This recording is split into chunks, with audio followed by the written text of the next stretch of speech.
샬롬, 하나님과 동행하는 새벽기도회 달라스 이마누엘 교회 권성철 목사입니다. 오늘도 하나님과 동행하며 풍성함을 누리시는 저와 여러분이 되시길 주님의 이름으로 축복합니다. 오늘 말씀은 시편 32편 1절에서 7절까지의 말씀입니다. 허물의 사함을 받고 자신의 죄가 가려진 자는 복이 있도다. 마음에 간사함이 없고 여호와께 정죄를 당하지 아니하는 자는 복이 있도다. 내가 입을 열지 아니할 때에 종일 신음함으로 내 뼈가 쇠하였도다. 주의 손이 주야로 나를 누르시오니 내 진액이 빠져서 여름 가뭄에 마름같이 되었나이다. 내가 이르기를 내 허물을 여호와께 자복하리라 하고 주께 내 죄를 아뢰고 내 죄악을 숨기지 아니하였더니 곧 주께서 내 죄악을 사하였나이다. 이로 말미암아 모든 경건한 자는 주를 만날 기회를 얻어서 주께 기도할지라. 진실로 홍수가 범람할지라도 그에게 미치지 못하리이다. 주는 나의 은신처이오니 환난에서 나를 보호하시고 구원의 노래로 나를 두루시리이다. 아멘. 하나님의 말씀입니다. 여러분, 하루를 시작하는 새벽, 몸은 가만히 누워 있었는데 마음은 이미 많은 말을 하고 있었던 적이 있지 않습니까? 내가 왜 그 말을 했을까? 왜 그 마음을 숨겼을까? 왜 또 같은 실수를 했을까? 우리가 지치는 이유는 일이 많아서만이 아닙니다. 마음속에 숨겨둔 것들이 있기 때문이죠. 누구에게도 말하지 못하고 하나님께도 제대로 내놓지 못한 채 그 무게를 혼자 지고 살아갈 때 우리의 영혼은 점점 말라갈 수밖에 없는 겁니다. 시편 32편은 다윗의 참회의 시입니다. 죄를 짓지 않았다는 사람이 아니라 죄를 경험했고 그 죄의 무게가 얼마나 무서운지 아는 사람이 마침내 하나님 앞에서 고백한 후에 부르는 노래입니다. 오늘 본문 말씀에서 우리에게 한 가지를 분명히 말씀해 주고 있습니다. 침묵은 우리를 살리지 못하고 고백이 우리를 살린다라는 것이죠. 다윗은 시편 32편을 이렇게 시작합니다. 허물의 사함을 받고 자신의 죄가 가려진 허물의 사함을 받고 자신의 죄가 가려진 자는 복이 있도다. 마음에 간사함이 없고 여호와께 정죄를 당하지 아니하는 자는 복이 있도다. 여기서 복은 단지 일이 잘 풀리는 상태가 아닙니다. 성경이 말하는 복은 하나님 앞에서 다시 숨을 쉬는 상태를 말하는 겁니다. 죄는 하나님과 우리 사이를 막을 뿐 아니라 내 안에서도 평안을 빼앗습니다. 그래서 죄의 용서가 복인 겁니다. 그 용서는 단지 기록을 지우는 행정적인 것이 아니라 관계를 회복시키는 놀라운 은혜입니다. 그런데 다윗은 곧바로 한 가지 경험을 들려주고 있습니다. 내가 입을 열지 아니할 때 종일 신음함으로 내 뼈가 쇠하였도다. 주의 손이 주야로 나를 누르시오니 내 진액이 빠져서 여름 가뭄에 마름같이 되었나이다. 여러분, 이 표현이 아주 생생합니다.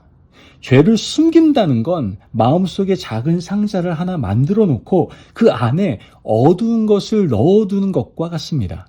처음에는 아무도 모르니까 괜찮아 라고 생각합니다. 그런데 그 상자는 시간이 지나가면 지나갈수록 커지게 되죠. 결국 내 마음의 대부분을 차지하게 되고 기도하려고 하면 그 상자가 먼저 떠오르게 되는 겁니다.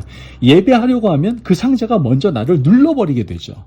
사람 앞에서는 활짝 웃는데 혼자 있으면 이유 없이 무겁습니다. 다윗은 그 상태를 뼈가 쇠했다, 진액이 말랐다라고 말하고 있는 겁니다. 죄는 영혼을 조용히 탈수시키는 병처럼 우리를 말려버립니다. 그런데 전환점이 있죠. 5절 말씀을 보면 내가 이르기를 내 허물을 여호와께 자복하리라 하고 주께 내 죄를 아뢰고 내 죄악을 숨기지 아니하였더니 곧 주께서 내 죄악을 사하였나이다. 아멘. 여기서 핵심은 이겁니다. 다윗의 삶이 바뀐 것은 완벽해서가 아니라 숨기지 않았기 때문이다라는 것이죠. 회개는 자기 비하가 아닙니다. 회개는 하나님께로 돌아가는 겁니다. 그리고 고백은 하나님을 놀라게 하는 새 정보가 아닙니다. 하나님은 이미 알고 계십니다. 고백은 하나님께 제가 더는 이것을 품고 살지 않겠습니다. 주님께 맡기겠습니다. 라고 손을 펴는 행위입니다. 그래서 다윗은 고백 이후에 하나님을 이렇게 부르죠. 주는 나의 은신처이오니 환난에서 나를 보호하시고 구원의 노래로 나를 두르시리이다. 숨길 때는 내가 은신처가 되려고 했습니다. 내가 나를 가리려고 했죠. 그런데 고백하고 나니 깨닫습니다. 내가 숨을 곳은 내 안이 아니라 하나님이다 라는 것을 말이죠. 우리는 죄를 숨기면 안전한 줄 압니다. 그러나 성경은 말합니다. 죄를 숨기면 더 위험해지고 하나님께 숨으면 안전해진다고 말씀하고 있습니다. 여러분, 고백은 문제의 종료가 아니라 바로 치유의 시작이다라는 것이죠. 오늘 이 말씀을 마음에 새기며 우리가 무엇을 붙들어야 되겠습니까? 먼저 하나님 앞에서 침묵을 끝내십시오. 기도가 막혔다면 능력이 없어서가 아니라 숨김이 남아있기 때문일 수 있습니다. 오늘은 길게 말하지 않아도 좋습니다. 다윗처럼 한 문장으로 시작하십시오. 주님, 제가 주님 앞에 숨겼습니다. 이제 알겠습니다. 또한 구체적으로 고백하십시오. 제가 죄인입니다. 만으로 끝내기보다 제가 미움으로 굳어졌습니다. 제가 정직하지 못했습니다. 제가 사람의 시선을 더 두려워했습니다.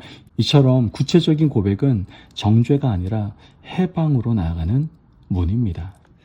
마지막으로 용서를 느낌이 아니라 말씀으로 받으십시오. 고백한 뒤에도 마음이 즉시 가벼워지지 않을 수 있어요. 그럴 때 우리는 감정이 아니라 말씀을 붙들어야 되는 겁니다. 다윗은 주께서 사하셨나이다 라고 선언합니다. 여러분, 하나님은 회개하는 자를 밀어내지 않으시고 고백한 자를 붙드십니다. 오늘도 그 놀라운 은혜가 저와 여러분에게 열려 있는 겁니다. 여러분, 오늘 시편 32편은 한 가지 길을 우리 앞에 놓아주고 있습니다. 숨기면 마르고 고백하면 살아난다는 것이죠. 다윗이 말하는 복은 아무 일도 없는 삶이 아니라 죄가 사함을 받은 삶입니다. 그리고 그 복은 먼 미래에만 기다리는 것이 아니라 오늘 아침부터 누릴 수 있는 은혜다라는 것이죠.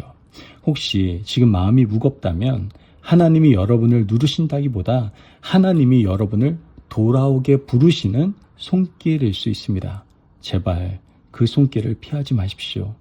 오늘 이 새벽 주님께 숨기지 말고 주님 앞에 숨으십시오. 그러면 하나님이 여러분의 은신처가 되어주실 겁니다. 그리고 구원의 노래로 여러분을 두르실 줄로 믿습니다.